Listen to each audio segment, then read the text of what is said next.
Hello everyone, and thank you so much for joining me today. Today's card of the day is Temperance from the Counterculture Tarot. The lasting impacts of nonviolent protest. We are all here because we are frightened. There are some people I'd rather not live with, but I'd rather live with them than die with them. This is a quote from a grandmother participating in the Women's Strike for Peace, the largest women's peace action in American history, on November 1st, 1961.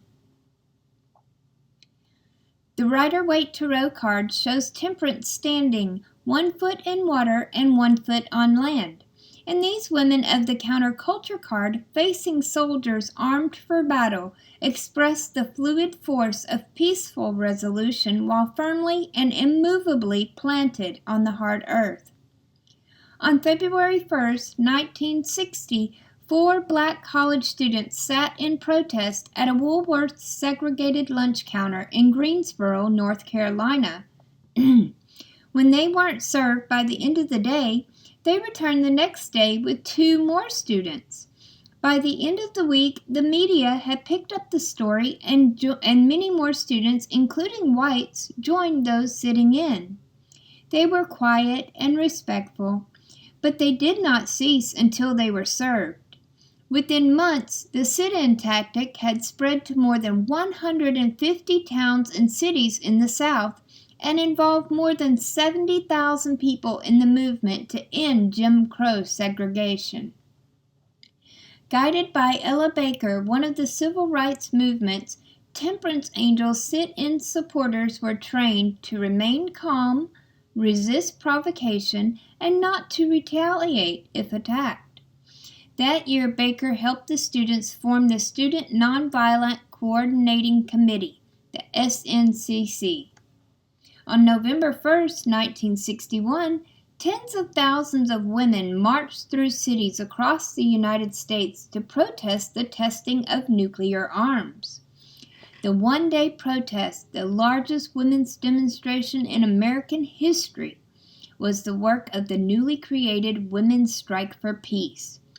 Organized by attorney and later Congresswoman Bella Abzug and children's book writer Dagmar Wilson, the group comprised mainly white middle and upper class mothers concerned about the effects of nuclear arms testing on their children.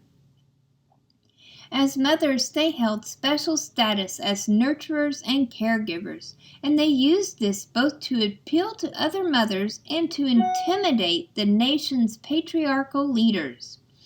Even as it used rhetoric identified with traditional motherhood, Women's Strike for Peace offered a new tactic of mass witness through marches and demonstrations that heralded those of the anti-war movement and feminism's second wave. The modernization of conflict is the Temperance Angel's strongest suit, as she stands between the apocalyptic finality of death and the raving excesses of the devil. Yet nonviolence emerged as more than just a counterculture tactic of political struggle. It became a premise of commitment that underpinned personal beliefs and daily behavior. So what they're telling you to look out for today is if someone comes at you or if there's a situation, and instead of lashing out, be calm about it. Stay calm, be at peace. I'm not saying give in. You have to stand your ground, but do it peacefully. You don't always have to be conflicted in every situation. You'll be fine, but you need to make your point heard too. And you can do that without being violent, without lashing out, without acting out. Be yourself. Stay calm. If you would like a more detailed reading, please go to my website at www.conjureknits.com.